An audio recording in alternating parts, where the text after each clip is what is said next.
información posible sobre la historia natural de estas especies, la importancia que estas especies tienen, los usos potenciales, sus composición química, propiedades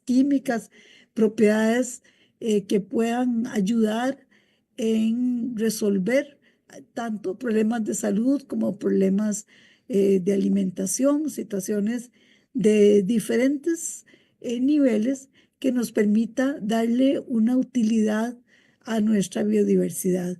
Y también el análisis de sus amenazas y el de cómo resolver esas amenazas. Entonces, la investigación va más allá de saber cómo se llama un organismo.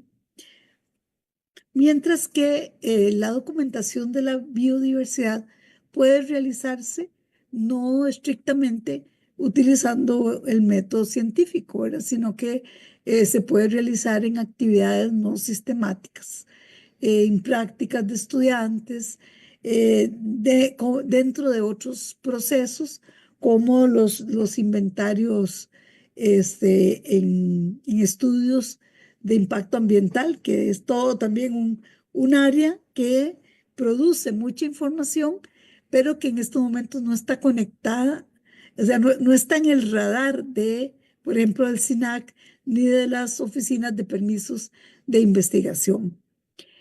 También los hallazgos casuales. Comentaba con Luis Diego que muchas veces uno se encuentra con algo que no tenía ninguna información, ¿verdad? Y no tiene que ver con el trabajo que uno está realizando en el campo y no sabe uno qué hacer con esa información, ¿verdad? Si presentarlo como una nota o qué hacer con ella. Y luego tenemos todos los observadores por recreación, que hay de diferentes grupos. El más distinguido es el grupo de los observadores de aves, que se ha fomentado muchísimo y que también con el uso de ciertas aplicaciones se ha facilitado el reconocimiento de especies. Entonces, esto ha hecho también que se popularice esa actividad recreativa de observar las aves.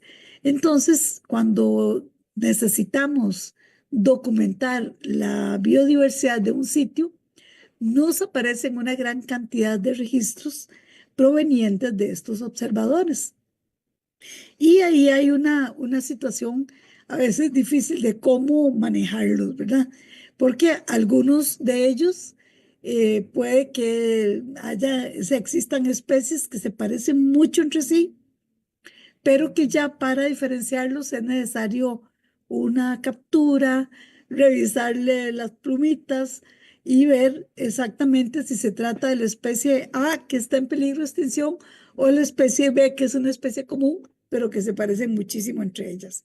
Entonces es a veces un poco complejo estar segurísimos de que esa documentación de especies corresponde realmente. Entonces ahí es importante en ese sentido que en todo lo que se ha trabajado, bueno, está este tema de las aves, pero hay otros temas como la diversidad de especies en un río. Un momentito que cuando la gente está esperando, como yo tengo la presentación, no los veo. Entonces, también se está haciendo cierto tipo, digamos, de guías que permiten identificar las especies, pero que a veces no es tan sencillo. Entonces, pues tenemos un poquito que eh, hacer un escrutinio de esta información que se recoge a través de los observadores, pero que tiene un valor. Entonces ese valor hay que buscar y hay que dárselo.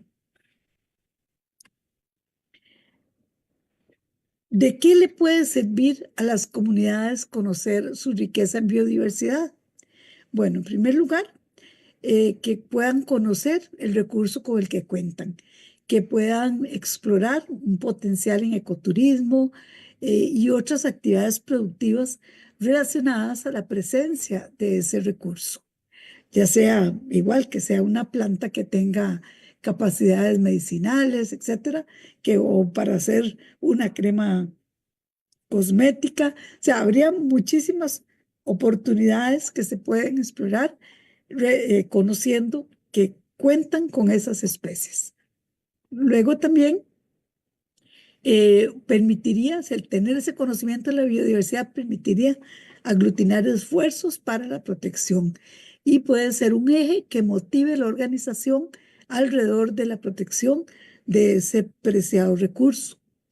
También permitiría direccionar recursos e inversiones, presentar propuestas realistas con datos locales donde ellos puedan realmente documentar que cuentan con ese grado de biodiversidad. Y además permitiría que esas comunidades se empoderen al interiorizar que cuentan con ese recurso y puedan abogar por su protección. Direccionar sus inversiones, dar propuestas realistas. Por favor, Manuel, apagalo. Gracias. Luego tenemos aquí como un espacio entre la información que producen los investigadores y la información que recibe la comunidad. Entonces, por un lado, ¿verdad? ¿Cómo comunica el investigador sus hallazgos? Lo primero es la publicación en revistas científicas. Y las revistas científicas están escritas en un lenguaje que las comunidades no necesariamente manejan. Otra opción que tiene el investigador es subir sus datos a bases públicas, que eso se está promoviendo desde la administración desde el MINAE y que tiene un potencial muy importante de asegurar ese acceso. Y también en muchos casos ya existe una preocupación de los investigadores por realizar actividades de divulgación, participar en talleres a las comunidades, participar en festivales donde se aprovecha para dar información sobre una especie. Pero a su vez, digamos, la comunidad busca cómo informarse.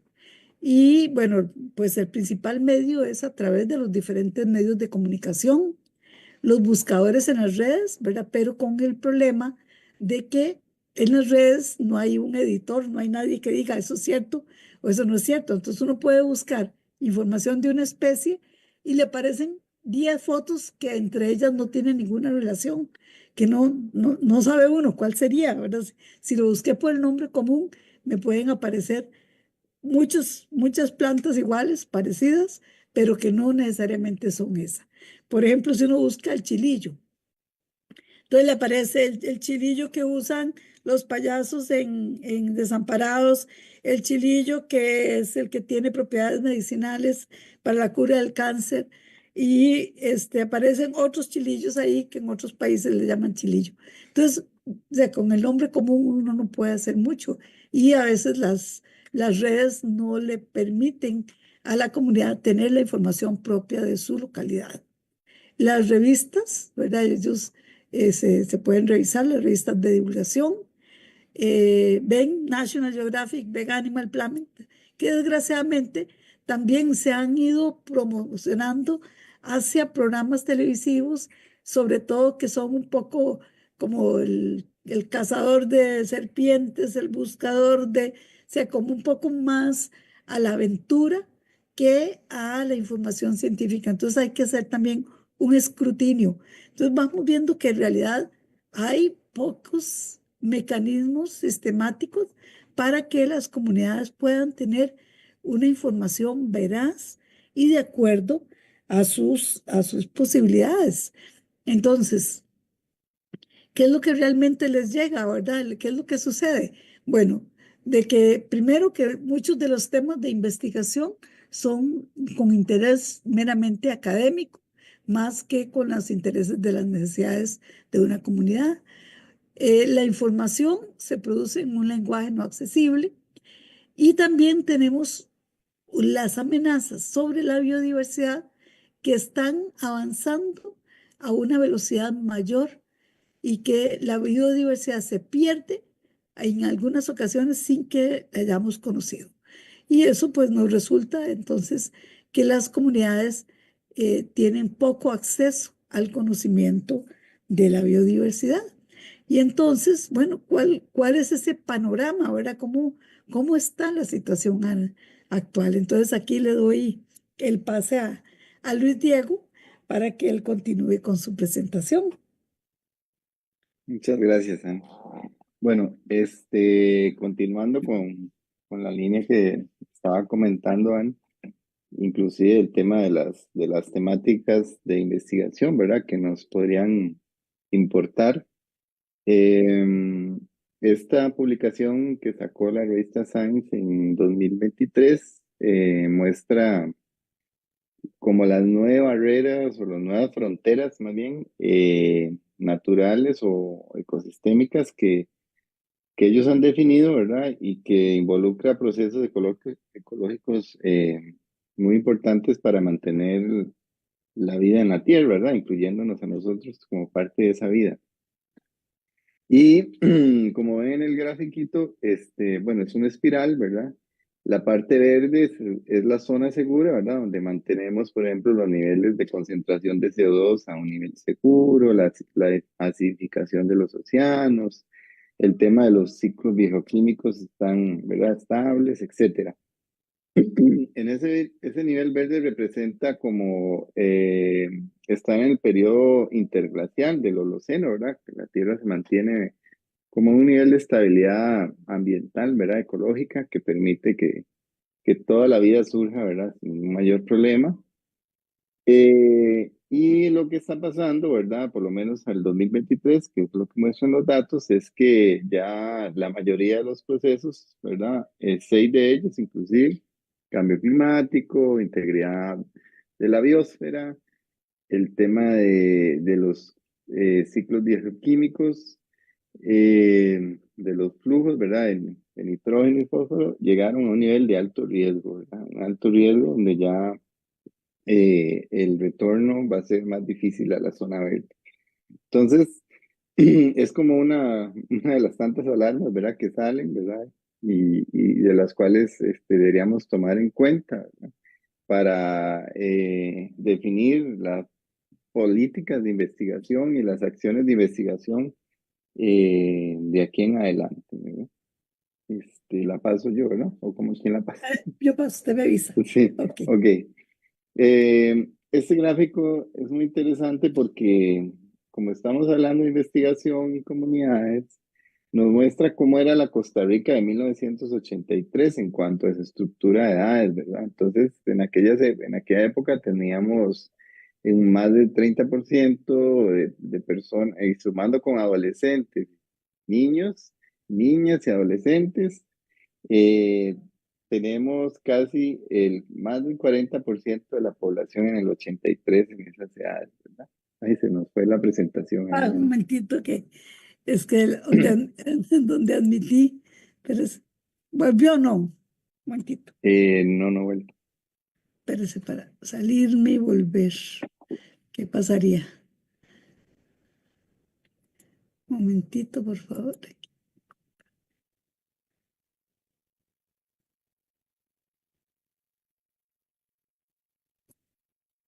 Ujú. Ahí nada más ponerle en modo presentación. Ahí, a ver, ahí va.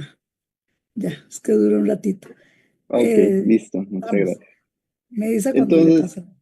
perfecto. Les comentaba, ¿verdad? Que esta estructura poblacional cambió, ¿verdad? La Costa Rica del 2023, donde hay mucha menor cantidad de población de niñas y niños y adolescentes, ¿verdad? Adolescentes 7.4 y 17% de niñas y niños. Eso porque en la Costa Rica de los 80s y 90s se pensaba mucho en la estrategia de educación ambiental, en las escuelas, en los colegios, ¿verdad? Con los chiquitos, para promover toda esa, ¿verdad? Esa conciencia, esa sensibilización de cuidar la naturaleza, ¿verdad? El cuidado que hay que tener con los organismos con los cuales compartimos este planeta. Ahora la estrategia debe cambiar porque debemos pensar en educación para adultos, que es más compleja, ¿verdad? No soy especialista en educación, pero he trabajado con compañeros y compañeras del CIDE, ¿verdad? De la parte de educación de la UNE, donde la educación para adultos y desarrollo de programas de educación para adultos es complicada, ¿verdad? Y más en el tema de educación ambiental, porque ya son personas que han pasado por todo el sistema educativo en los diferentes niveles hasta donde, bueno, llega o no la persona. Y necesitamos llegar a hacer como un reajuste, era una reingeniería sobre percepciones, valores relacionados con la naturaleza. Entonces, em, esa población que recibe educación ambiental de niños y niñas, ¿verdad? Hay que ver si esos programas en este momento dieron resultado como lo esperábamos, ¿verdad? El tema, obviamente creamos áreas protegidas y el tema de corredores biológicos y otras iniciativas, pero cómo han cambiado las percepciones de las personas, ¿verdad? Con el avance del tiempo y de la edad de estas hacia el cuidado de la naturaleza. ¿Será que todos estamos hablando en el mismo canal, ¿verdad? Tenemos los mismos valores hacia los otros seres vivos. Eso es una de las tareas que creo que son importantes de realizar. La siguiente, por favor.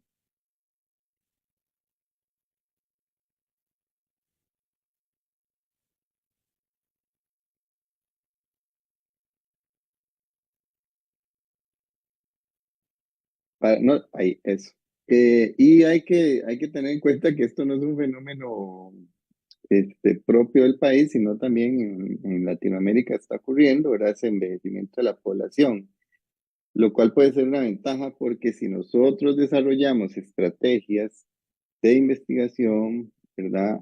Dirigida a las personas adultas para sensibilizar en esos temas de conservación mediante estrategias pues innovadoras, esto podemos volver a ser líderes en conservación, ¿verdad? Porque entonces otros países van a aplicar nuestra, nuestras ideas y lo pueden llevar a éxito, ¿verdad? Entonces, así como en algunos años atrás dimos cátedra de cómo crear áreas protegidas y cómo gestionarlas, pues ahora podemos empezar a trabajar de cómo cuidar, ¿verdad? Y cómo desarrollar iniciativas innovadoras de educación, de producción sostenible, ¿verdad? De un manejo de la tierra, de las ciudades, más acorde con, ¿verdad? Con toda la temática ambiental y todas esas amenazas que nos están llegando.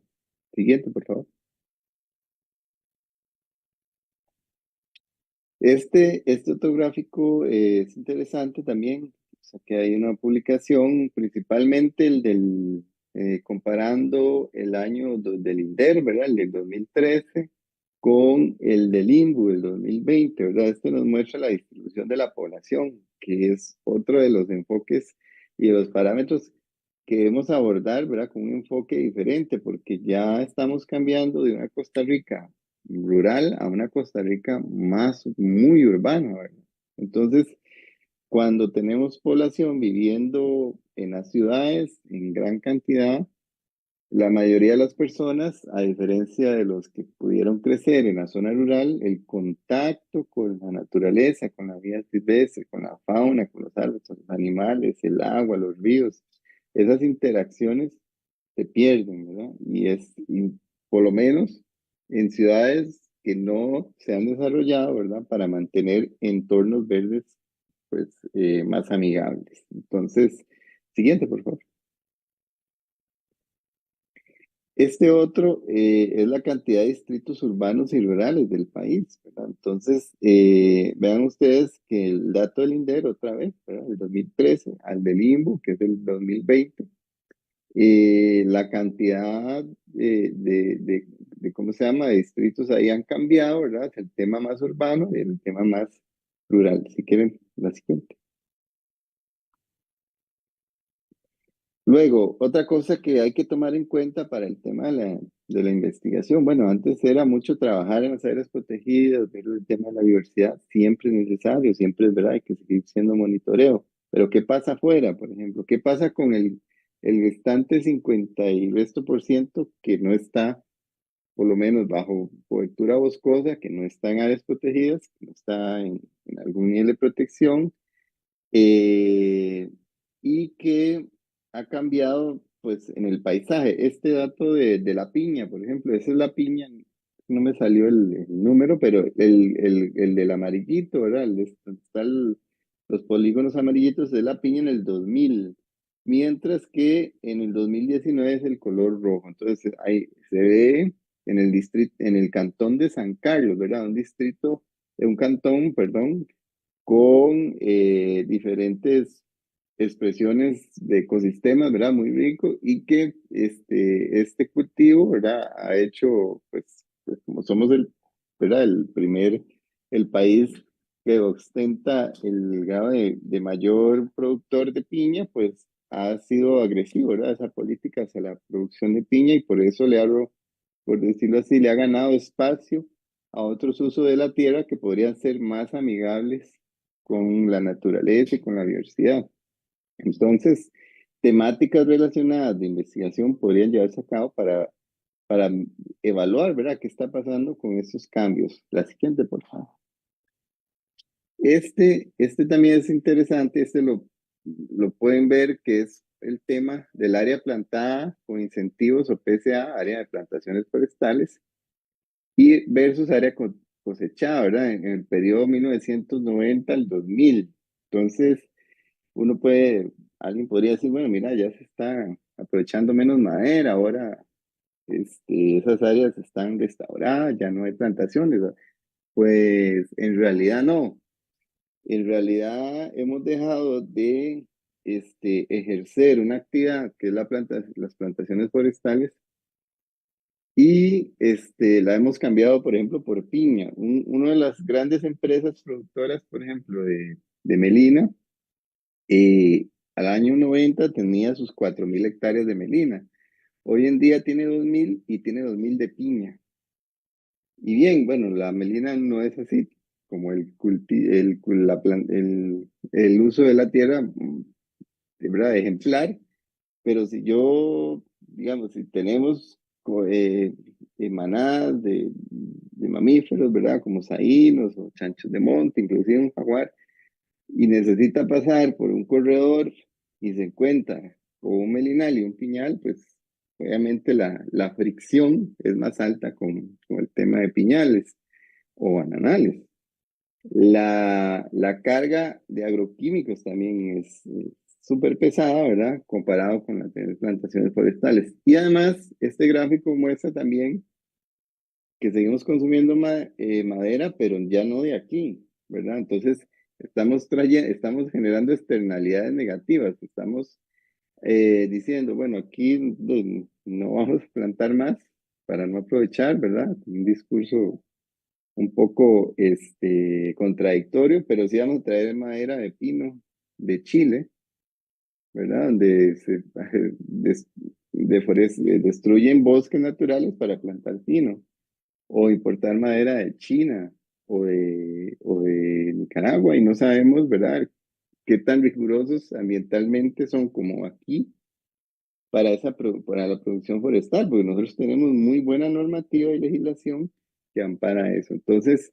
el tema de la producción, del uso de la tierra, del uso del paisaje, de cuáles usos queremos hacer, también debe ir de la mano con investigación que nos indique, ¿verdad?, qué Costa Rica queremos de aquí en adelante, ¿verdad? ¿Cuál va a ser nuestra visión de ese paisaje fuera de áreas protegidas? Siguiente. Y dentro de lo que conversaba Dani, por ejemplo, del tema de la evaluación ambiental, vean que en los planes reguladores que contemplan una variable ambiental, ¿verdad? Se toma en cuenta el tema de corredores biológicos, la cobertura biótica, y después vamos a ver más adelante recientemente el tema de biodiversidad. Solo hay 21% de todos los cantones lo tiene vigente, ¿verdad? Ese es el color amarillito. Inclusive el color verde es oscuro, son cantones que este, perdón, color verde claro es sin proceso. Sí, esos son datos, ¿verdad? Del Colegio de Ingenieros Topógrafos de Costa Rica. Y eso es una alerta porque es la forma de gestionar el territorio. Más allá, otra vez, aunque el cantón tenga un área protegida, bueno, dirige la ley de biodiversidad y ley forestal y aplica todo lo con respecto a áreas protegidas, pero lo que está afuera queda en cantones que no tienen, ¿verdad? Un plan para ordenar, para regular ese territorio, queda en manos de, ¿verdad? No queda tan claro, ¿verdad? Cómo hacer esa gestión. Entonces, ese tipo de vacíos hay que trabajarlos, ¿verdad? De lo que sean, cómo incorporar ese tema de la biodiversidad a partir de investigación hacia esa generación de planes. Siguiente, por Recientemente hubo este nuevo decreto, ¿verdad? Sobre el tema del reglamento para la incorporación de la variable ambiental, ya se incluye el tema de biodiversidad, ¿no? Entonces se dan esas tres categorías, moderada, alta y muy alta. Vean que la muy alta habla de especies en peligro de extinción, poblaciones reducidas, y la moderada, por ejemplo, especies con amplia distribución, abundantes. Se indica ahí, ¿verdad? Brevemente de dónde obtener los datos, bueno, datos oficiales del Estado, bases de datos de registros estadísticos y diagnósticos realizados por gobiernos locales, por inventarios de investigaciones científicas. Entonces ahí está lo clave, ¿verdad? El tema de la sistematización de la información, de esa recopilación de bases de datos y ese proceso de bases de datos que andan por todo lado en tesis de estudiantes de universidades públicas y privadas, en informes técnicos, en levantamiento de información. ¿Cómo, verdad? Accesar todo eso es inclusive una área de la investigación, ¿verdad? Que es la gestión de los datos, la ciencia de los datos, ¿verdad? Y en este caso aplicada al tema de diversidad. Siguiente, por favor. Eh, no sé por qué nos salieron los títulos, qué raro. Pero bueno, esta son los objetivos em, de la Estrategia Nacional de Investigación del SINAC del 2014 al 2024. Quiere decir, por lo menos hasta donde yo sé, no tenemos una nueva estrategia. Pero ellos en esa época pues plantearon esos tres elementos, ¿verdad? Revisar el estado de la diversidad funcional, los servicios ecosistémicos, hablaron de la gestión de ecosistemas frente al cambio global, ¿verdad? Hablaban del tema de interacciones de las actividades humanas con los ecosistemas, ¿verdad? Los marinos costeros, terrestres y los servicios que proveen. Siguiente, por favor. En aquel tiempo, por ejemplo, la Estrategia Nacional de Investigación, cuando se realizó, se tomaron antecedentes. Entonces, en aquella época, antes del 2014, los proyectos de investigación, la mayoría estaban generados por el antiguo INVIO, ¿verdad? Un 14.1, que era el que más solicitaba permisos. Y el resto, por ejemplo, que se hacía investigación, era concursos de universidades, proyectos de monitoreo, que eran los que figuraban con algunas investigaciones inscritas. Los investigadores estadounidenses eran la mayoría, 43.4, costarricenses 29, alemanes, entre el 2004 y el 2012. Actualmente, no, por lo menos no encontré datos actualizados de cómo está el estado de la investigación y es algo, un reto importante para el país, ¿verdad? Tener esos datos para ver cómo estamos, cómo hemos cambiado, cómo ha mejorado esa fotografía. Siguiente, por favor. Esta es la estrategia de biodiversidad, ¿verdad? Que hablamos de diversidad e investigación. Este es 2025, 2015-2025. Actualmente no sé si se está elaborando la nueva, que vencería este año, pero en aquella época cuando se elaboró, en el 2015, se propusieron estos temas estratégicos, ¿verdad? Muy similares, inclusive a los de la estrategia de conservación in situ, ¿verdad? El tema del Sistema Nacional de Áreas Protegidas, silvestres protegidas, el tema de restauración y reducir la pérdida, el deterioro de diversidad, la regularización del patrimonio natural del Estado, ¿verdad? Que todavía, bueno, creo que es un reto Luego tenemos el tema de paisajes sostenibles, ¿verdad? Se han venido algunos proyectos sobre esos temas que se han desarrollado, tanto en urbano como en lo rural, y fortalecer la gobernanza y la participación y educación en prácticas culturales para la conservación, ¿verdad? Entonces, un uso sostenible de la biodiversidad. Siguiente. Y tenían los últimos dos temas estratégicos, era la gestión de la información, ¿verdad? El monitoreo e investigación de la diversidad para toma de decisiones, que es clave, ¿verdad? Ese tema. Y el fortalecer capacidades de financiamiento, ¿verdad? El tema todo de la parte de financiamiento y tema institucional para una mejora en la eficiencia en la gestión intersectorial de la biodiversidad. Ujú. Creo que ya esa era la última, parece. Ujú. Muchas gracias.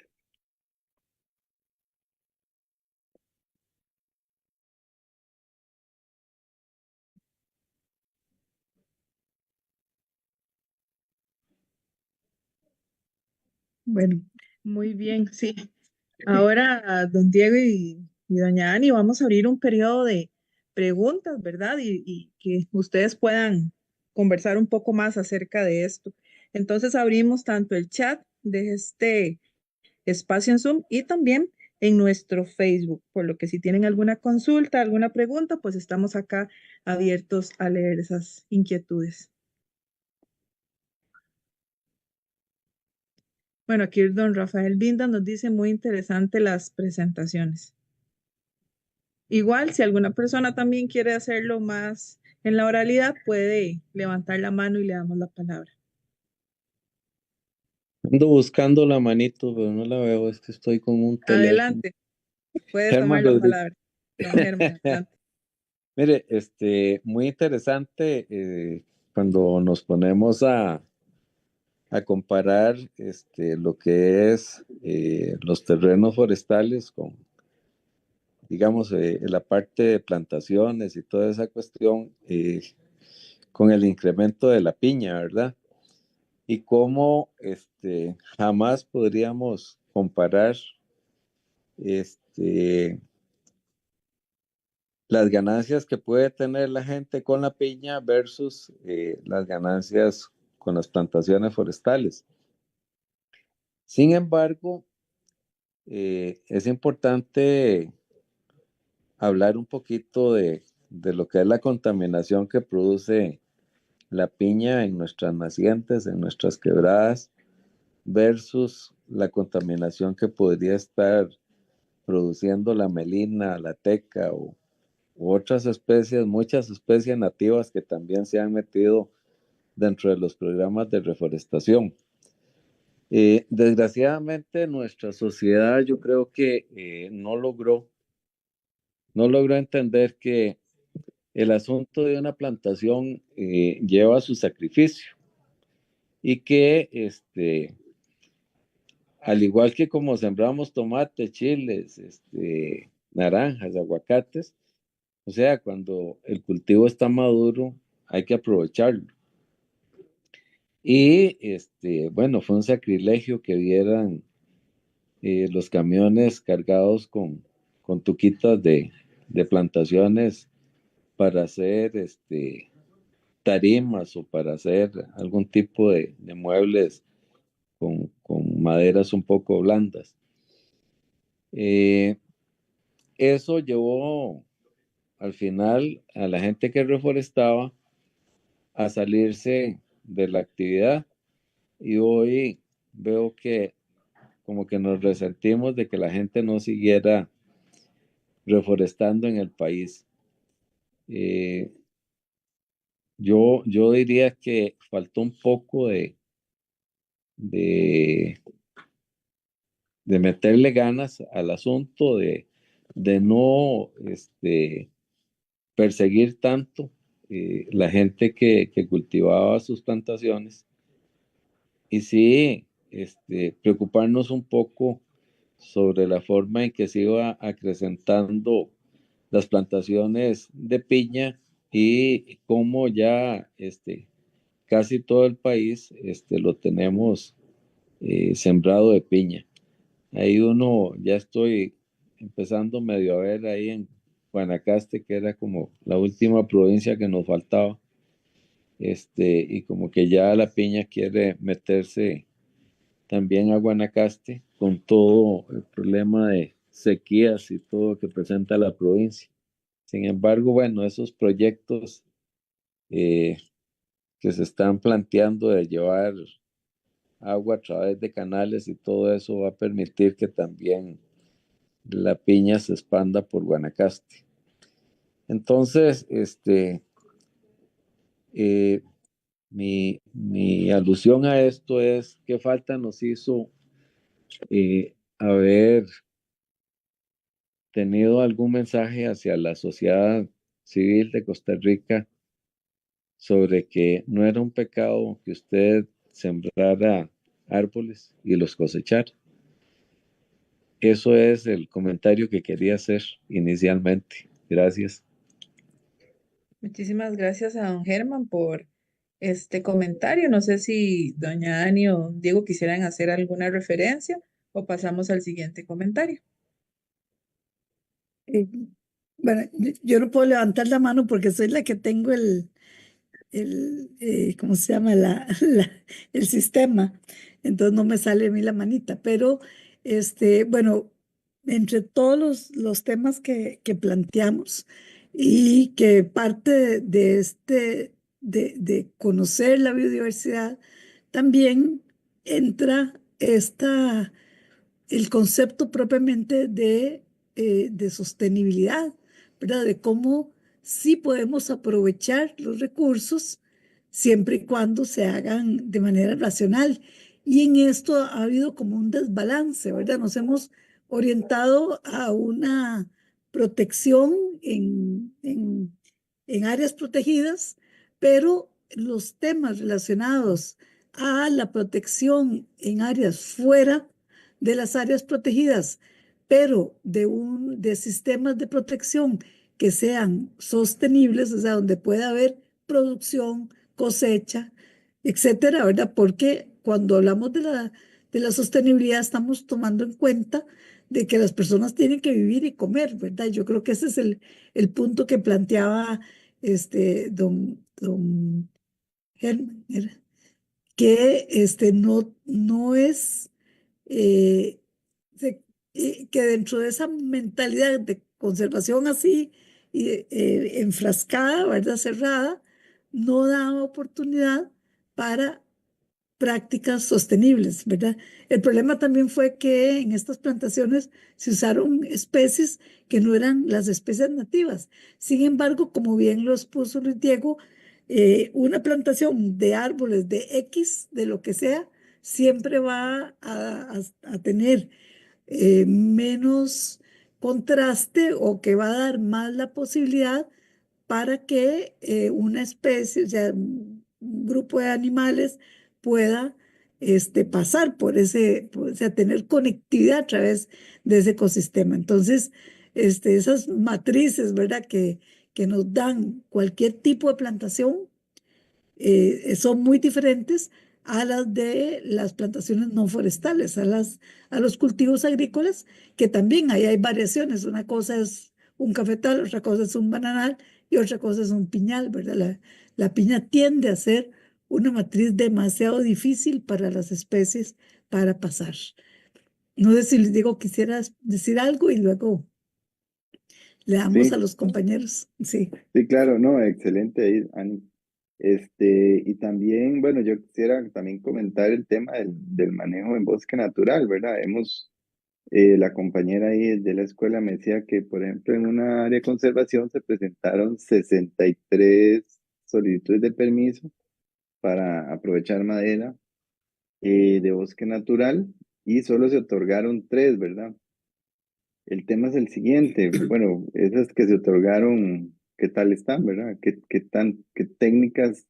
Porque Costa Rica ha recuperado mucha cobertura y podría inclusive empezar a dar cátedra sobre cómo hacer un aprovechamiento sostenible, ¿verdad? De la madera con tecnología, etcétera. Pero al contrario, lo que ha pasado es que vemos el caso de Ganduca Manzanillo, ¿verdad? Entonces, y explotación forestal dentro de un área silvestre protegida, ¿verdad? Y sin cero controles, etcétera, ¿verdad? En un ecosistema tan vulnerable. Entonces, hay como una doble moral, ¿verdad? Tal vez hay tanto papeleo a veces o las personas creen que no pueden sacar un arbolito de su potrero para hacer la cerca y arreglarla, creen que es ilegal o que hay que hacer mucho papeleo y ni siquiera eso, ¿verdad? Es sencillo, se pueden inclusive aprovechar árboles de su finca. Pero por otro lado, defendemos algunas cosillas ahí y no vamos a donde hay mayor deterioro, el tema de la expansión de la piña, que ya don Germán lo decía claramente, ¿verdad? Y es que la seguridad alimentaria también está en duda para nosotros, porque esa piña es para exportar afuera, ni siquiera nos la comemos nosotros, ¿verdad? Entonces, estamos cambiando la producción de madera, la producción agrícola, ¿verdad? En esos paisajes podríamos tener sistemas agroforestales que nos generen tanto madera como alimentos, ¿verdad? Entonces, ser un país más autónomo en el tema de seguridad alimentaria y todo el tema de biodiversidad que aportan los SAF, ¿verdad? Los sistemas agroforestales, ¿verdad? Entonces, hay que repensar, ¿verdad? Como que queremos ese paisaje, un paisaje que se va a despoblar, ¿verdad?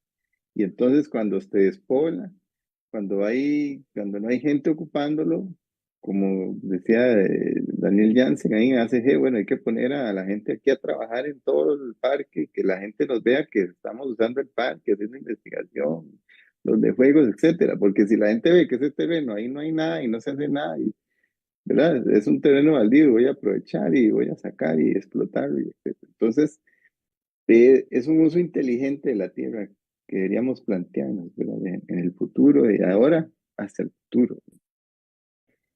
Muchísimas gracias, don Luis Diego y doña Ani. Hay dos manitas levantadas, pero antes de eso quisiera Me dan leer, un toquecito ahí. don Germán, si gusta, me da un momentito para leer Ok, este perfecto. comentario que es relacionado con el tema que están conversando. Ajá. Dice Iván Leitón, el tema de la piña es muy preocupante. Yo trabajé en una pileta, tanto en el campo como en una bodega de agroquímicos, y la cantidad de tipos de agroquímicos es muy grande. Vivo en la zona sur, Pérez Celedón, y observo cómo aumenta la expansión de este monocultivo. Una estrategia que podría funcionar para frenar esta expansión es conseguir ONG en favor del ambiente que deseen comprar terrenos o fincas antes de que sea una empresa piñera. Muchos de estos agroquímicos, al menos en la zona sur, terminan en el humedal nacional, Terra Basierpe y también la erosión. Don Germán, tal vez sí realiza el comentario para darle pie a las otras dos compañeras que nos están esperando. Ok, yo quería también hacer un comentario con el cambio que ha habido de la producción, digamos, de arroz en Guanacaste para producir ahora caña, ¿verdad? Ya, y bueno, de quiénes son esos negocios de la caña y toda esa cosa, pero además, de suma importancia para mí es qué falta hace que las universidades, los colegios, dediquen unas lecciones o dediquen un tiempo para enseñar a nuestros finqueros a cómo debe plantearse una finca integral, ¿ya? Y que ellos tengan ese apoyo, ese aporte técnico y puedan llevar el sustento no solo a su familia, sino a sus pueblos, porque al final eso es lo que nos va a pasar, no vamos a tener fincas que produzcan ni para las propias familias. Entonces, sería importante el tema de las fincas integrales que se lleven al campo y que se pueda fomentar entre los agricultores. Gracias. Muchas gracias a don Germán. Ahora vamos a escuchar a Sigrid Martínez. Adelante. Muchísimas gracias, Raquel. Muchas gracias, doña Ani, también a Germán y a Luis Diego. A Luis Diego y a doña Ani por las ponencias realmente muy interesantes. Y don Germán, me voy a agarrar de lo que usted está diciendo, lo último que usted está mencionando, sobre la educación. Y también lo mencionó Luis Diego, estaba hablando sobre la andragogía, que es esto de enseñar a personas adultas.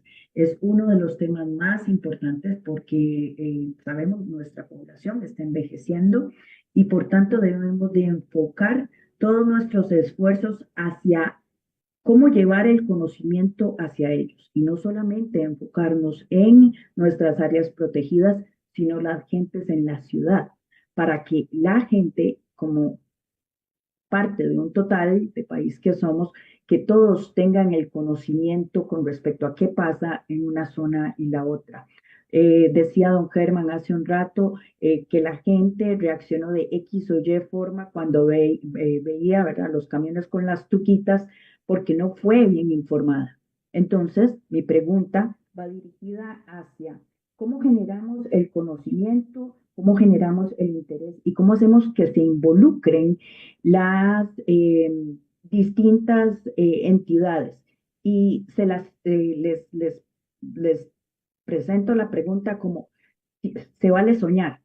En un mundo ideal, ¿qué creen ustedes dos, Luis Diego, doña Ani, que podríamos soñar o qué podrían ustedes soñar que podría pasar con nuestras entidades públicas y bueno, también privadas para hacer que todo esto camine? Gracias. Contestamos después de la pregunta perdón, Raquel, ¿contestamos de una vez o Sí, señora, para después darle paso a la siguiente intervención, doña Ani. qué? No sé, les digo si quiere ahora primero, para irnos Ok, alternando. está bien, perfecto.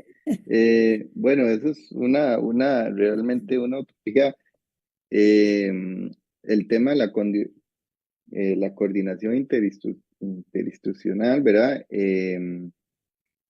Debe ser una pieza clave para eso que usted preguntó, Ingrid, de cómo llegar a esa utopía, cómo coordinarnos entre instituciones, cómo las universidades públicas deberían ser el motor de la investigación asociados a otros centros, inclusive ONGs, y cómo toda esa información que se genera llevarse de forma clara, accesible, con cierta fluidez, ¿verdad?, hacia las instituciones públicas que gestionan el territorio, ¿verdad? Y que generan políticas y las que hacen la gestión del territorio y que entonces a partir de toda esa información se haga esas políticas, esas normativas y se tomen las decisiones desde el diputado y la diputada que generan un nuevo proyecto de ley, ¿verdad?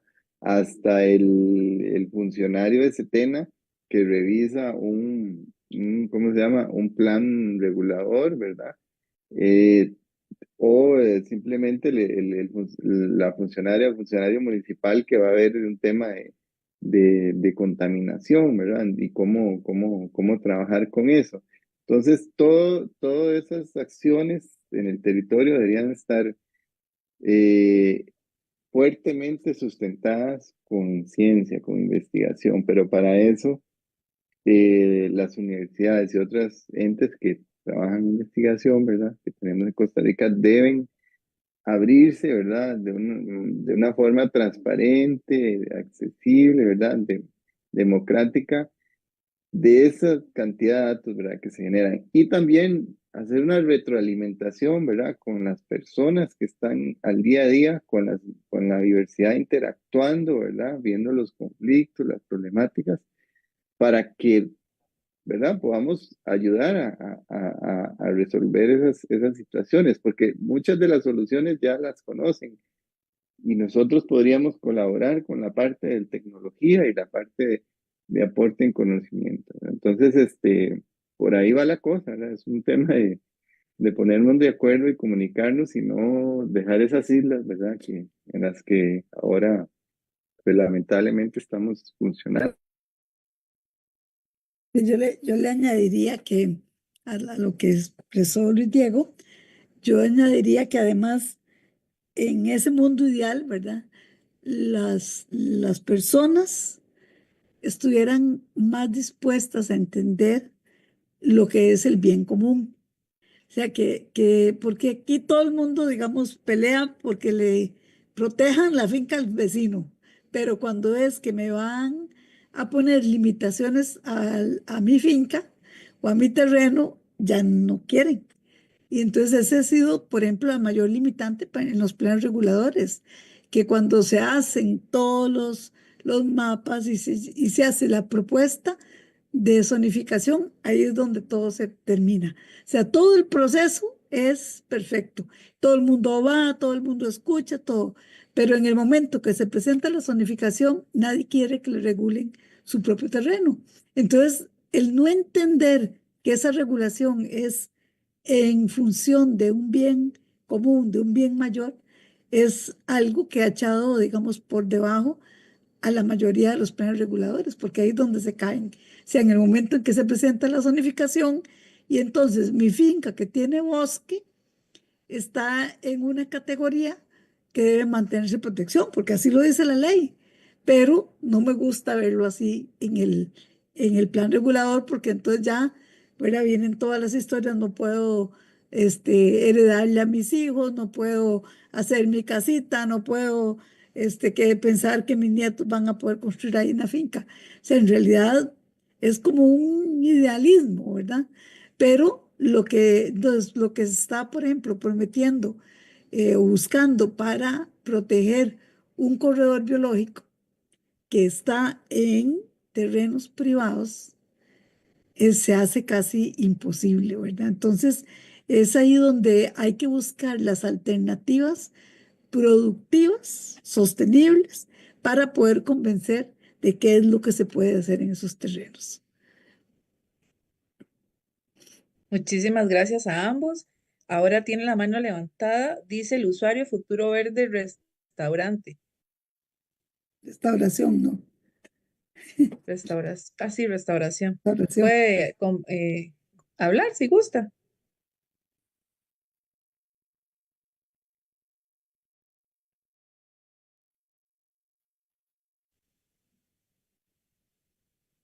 Tiene el Creo micrófono que apagado. que bajó la manita también. Sí, creo que no. No Escucha, va. Ya, Sí, ya, ahora sí, sí, ya. estamos adelante. vea, mi nombre es Mario Mora.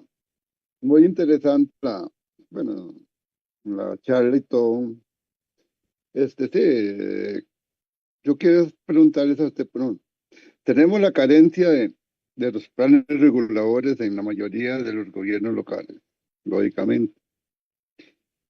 Pero si usted analiza, los planes reguladores están regulados por la ley de biodiversidad, la del limbo, todas esas cosas. Entonces, la gestión local es muy importante, el gobierno local, el sector ambiental, para ver y mejorar y proteger las grandes, de su territorio, me imagino. Eso le corresponde también al gobierno local.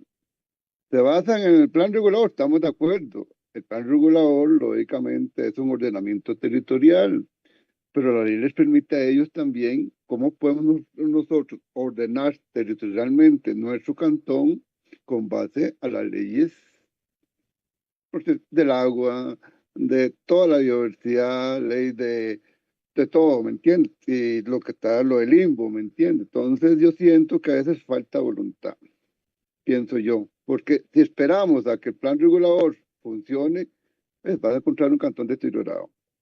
También los corredores biológicos son muy importantes. Yo estoy en varios corredores biológicos aquí del área de la GAN y fuera de la GAN.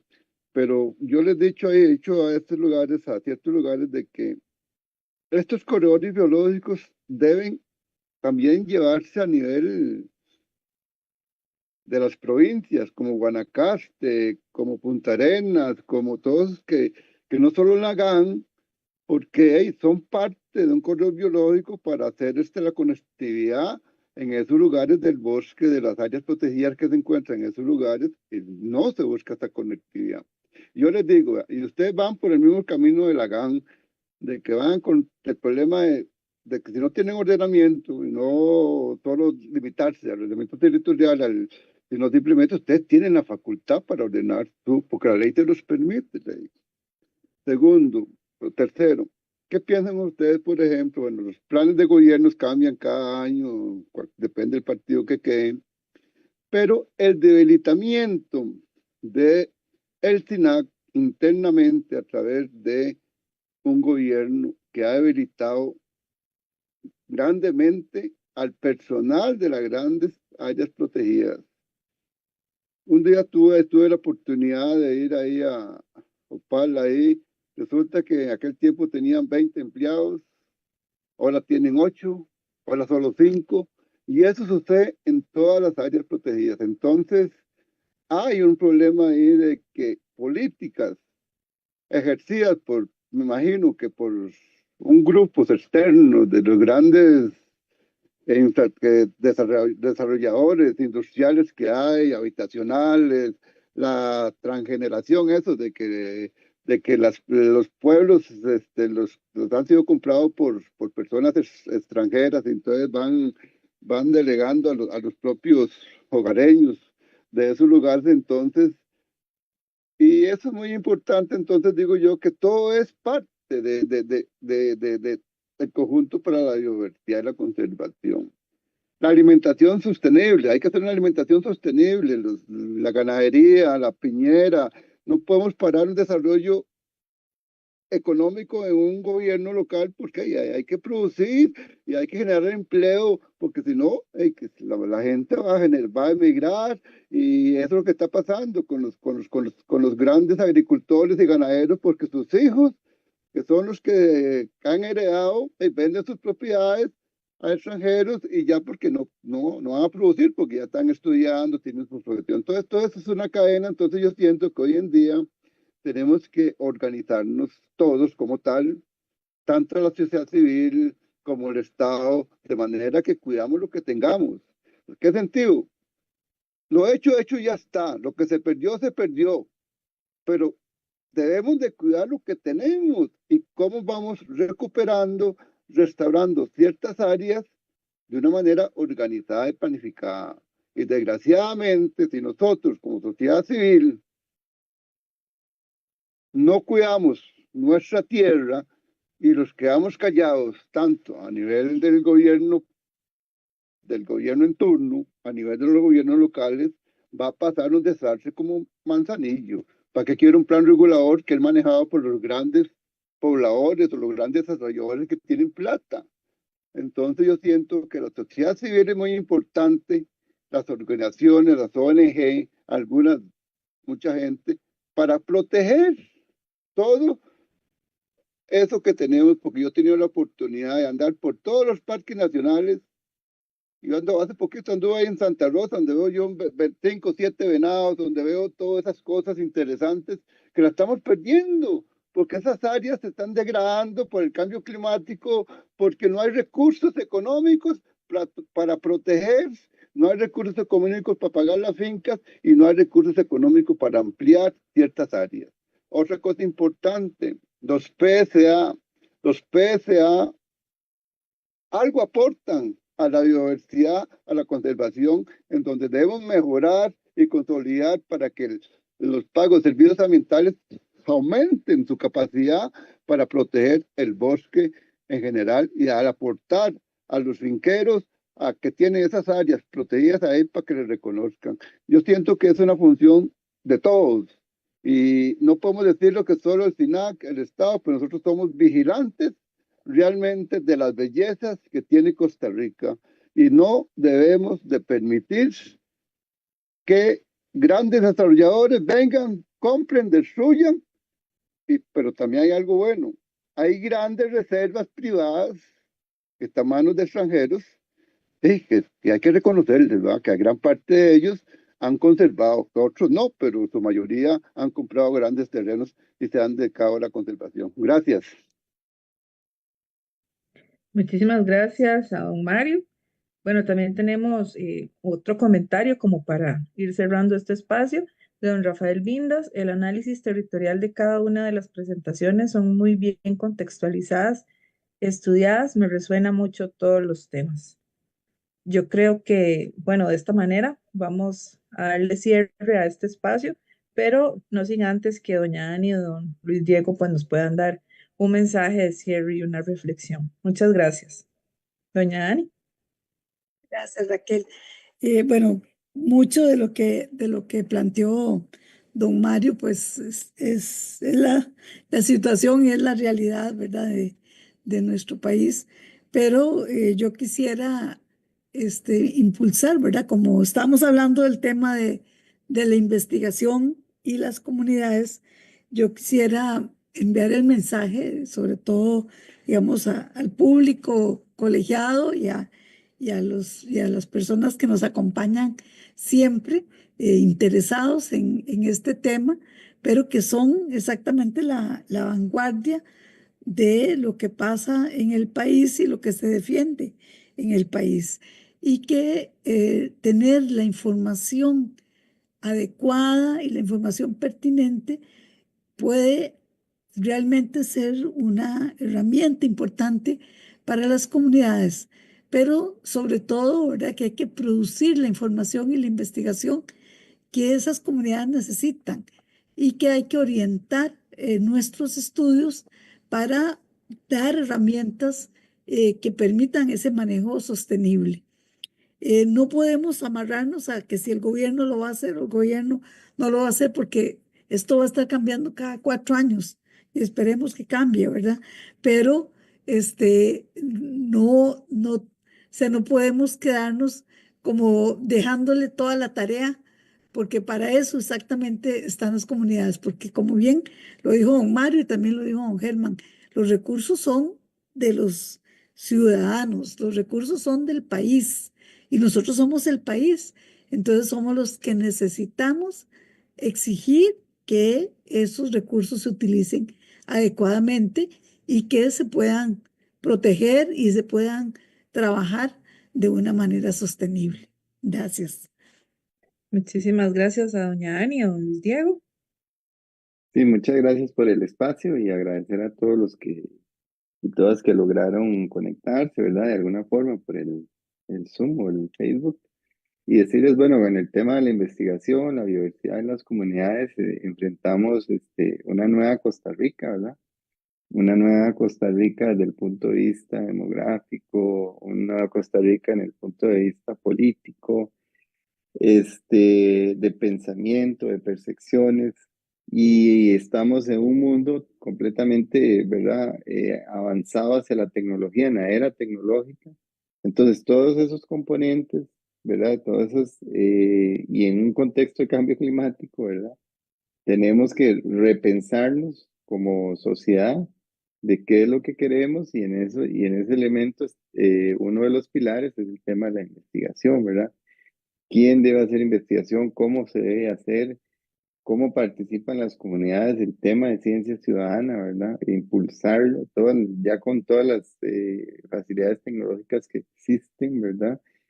Hay que trabajar, ¿verdad? En esa nueva, pues, plan maestro, ¿verdad? Que ojalá podamos desarrollarlo en los próximos años para tener esa nueva Costa Rica en la parte de conservación y emular pues la gran hazaña que hicieron nuestras abuelas y abuelos cuando decidieron que este país debería conservarse, ¿verdad? En los 80s y se generaron todas estas áreas silvestres protegidas de las cuales hoy gozamos un montón, ¿verdad? De sus servicios ecosistémicos y que otros países pues no tienen, ¿verdad? Entonces, ojalá podamos valorar esa riqueza para repensarnos y generar esa nueva modelo de sociedad y de país en el tema de conservación. Muchísimas gracias a don Luis Diego. Voy a hacer un pequeño paréntesis porque don Manuel Castrillo, que es parte de la organización de este congreso, pues tiene la mano levantada, así que quisiera que también pues, nos diera su mensaje, ¿verdad, don Manuel? Adelante. Gracias, Raquel, compañeras y compañeros. Bueno, agradecerle muchísimo a Ani y a y a Luis los aportes, las presentaciones que precisamente van como un componente más, como temas de relieve que se van a ver en el Congreso y precisamente dentro de lo que los presentes hicieron con sus preguntas y con sus comentarios es parte de lo que se va a dar en el Congreso. Y aquí la excitativa es a estar presentes en el Congreso y estas inquietudes que tienen los participantes y los mismos expositores, todos nosotros los tenemos, es parte de lo que buscamos en un espacio inclusivo, en un espacio donde se den la discusión y diálogo de estos temas de manera muy franca y muy abierta. Ciertamente el contexto y entorno que tenemos actualmente en el país y en el mundo es complicadísimo, pero algo de lo que sí tenemos que empoderarnos desde la sociedad civil, y ya lo dijo uno de los compañeros, es precisamente estar presentes en la toma de decisiones, y esta toma de decisiones no podemos dejarla a la libre. El involucramiento de la sociedad como un todo se da cuando tengamos esa voluntad, y esa voluntad tiene que a veces forzarse desde la ciudadanía hacia los entornos políticos, que son los que tienen el poder en el momento, ¿verdad? Pero también donde la fuerza de lo que planteemos, las ideas que planteemos van a ser las que generen cambio. En cierto sentido, las aspiraciones del Congreso van en querer gestar un cambio de visión de largo plazo, de futuro, hacia una normativa que permita por lo menos ir encauzando bajo política de Estado muchos de estos temas, o por lo menos algunos ejes principales en el tema ambiental y en la sustentabilidad, que permitan fortalecer lo que se ha hecho a través de 50 años o más, y que las nuevas generaciones tienen derecho a disfrutar. Esto, pues, es un proceso, como dijo Ani también por ahí, que no es fácil, es de una constancia y es de una lucha que hay que establecer y hay que darla para poder asegurar la riqueza de nuestro país en el sentido no solamente de los recursos que se tienen para el tema productivo, sino con los otros beneficios que genera toda la naturaleza, todos los ecosistemas y demás, ¿verdad? O sea, la biodiversidad en sí misma que tenemos es un regalo que tiene Costa Rica. Ya lo planteaban ahí también los compañeros con el grado de los 6% que tenemos a nivel mundial y otros temas. Y definitivamente tenemos que fortalecer la presencia de los actores y de las acciones que podamos hacer para incidir realmente en políticas y en un cambio cultural de mentalidad para poder solventar un poquito esto. Entonces, cordialmente invitados a que participen en el Congreso, y agradecerle como siempre a los compañeros, a doña Raquel, a Ani, al colegio en sí mismo, por este espacio en el marco del primer Congreso Ambiental de Costa Rica, CONAM 2025. Así que muchas gracias. Muchísimas gracias a don Manuel y muchísimas gracias a ustedes que nos acompañaron en este espacio que el Colegio de Biólogos pues abre para que se den este tipo de conversaciones. Les recordamos que a partir de mañana podrán encontrar la grabación de este webinario en nuestro canal de YouTube, y también una forma de mejorar y de tomar acciones es compartir la información relevante como esta. Les agradecemos muchísimo y que tengan muy buenas noches, y nos vemos en mayo con más espacios como estos. Buenas noches, muchas gracias. Buenas Buenas noches. noches. Buenas noches, gracias. Buenas noches. Recording Eh, stopped. Ok.